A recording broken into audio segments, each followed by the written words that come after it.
Kalau dalam pewayangan itu ada tokoh namanya Citrayuda.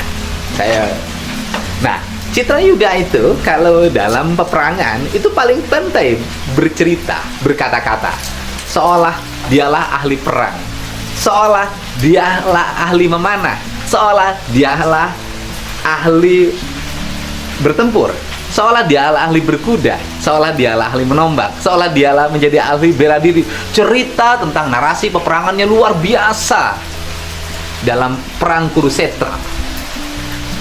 Tetapi kalau pertempuran itu dimulai, maka hanya beberapa detik saja Citrayuda kabur dari medan perang. Kaum Citrayuda ini seringkali sangat memahami tentang berbagai kehidupan secara sempurna. Tetapi bisa jadi mereka itu minim dalam perbuatan dalam keseharian. Bisa jadi seolah mereka paling hebat dalam membela negara. Tetapi bisa jadi kalau negara dalam ancaman, lari paling duluan. Sikap-sikap seperti ini mari kita hindarkan. Jangan tumbuh menjadi Citrayuda. Tumbuhlah menjadi Gatotkaca yang dia di perang Kurusetra terbunuh oleh senjata Konta dan dia menangis. Bukan karena menangisi kematiannya, tetapi dia ingin kembali berperang karena betapa nikmatnya dipanah oleh senjata Konta. Gatotkaca itu minim bicara, tapi pengabdiannya tiada tara. Citrayuda itu banyak bicara, tetapi perilakunya melebihi kaum jelata. Itulah kehidupan kita. Jaga negara ini secara baik. Negara ini bukan lagi berperang di perang Kurusetra. Negara ini lagi membangun peradaban. Mari kita beradab dalam sikap hidup kita masing-masing, karena Indonesia adalah bangsa yang beradab. Bangsa yang beradab itu bisa dilihat dari perilaku peradabannya di media sosial.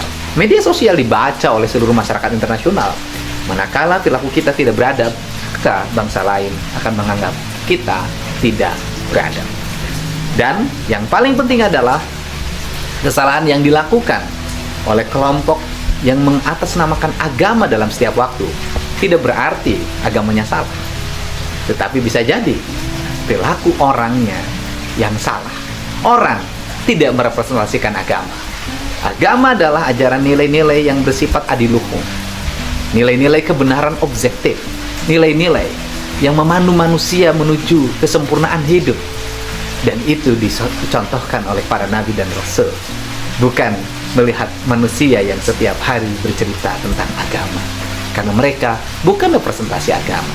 Mereka hanya bicara tentang agama yang mereka pahami dan mereka yakini saja. Begitu juga yang merepresentasikan kelompok yang mengaku diri paling Pancasila. Belum tentu juga perilaku buruknya atau perilaku yang salahnya mencerminkan kesalahan dari Pancasila. Karena Pancasila adalah nilai-nilai luhur bangsa ini yang terbukti dalam sejarah mampu membangun peradaban bangsa ini menjadi bangsa yang kuat. Kesalahan mereka bukan kesalahan Pancasila. Mereka hanya menjadikan Pancasila sebagai label dirinya untuk diucapkan dalam setiap waktu dalam narasi pengantar di media sosialnya. Yuk, kita lihat. Yang salah bukan agama. Yang salah bukan Pancasila. Yang salah adalah orang yang senantiasa bertengkar atas nama agama dan atas nama Pancasila. Hentikan pertengkaran di media sosial atas nama agama dan atas nama Pancasila. Kalau Anda ingin bertengkar, jangan bawa agama dan jawab Pancasila. Bertengkarlah Anda sebagai pribadi, agar nilai-nilai luhur itu tidak terkotori oleh sikap dan kelakuan.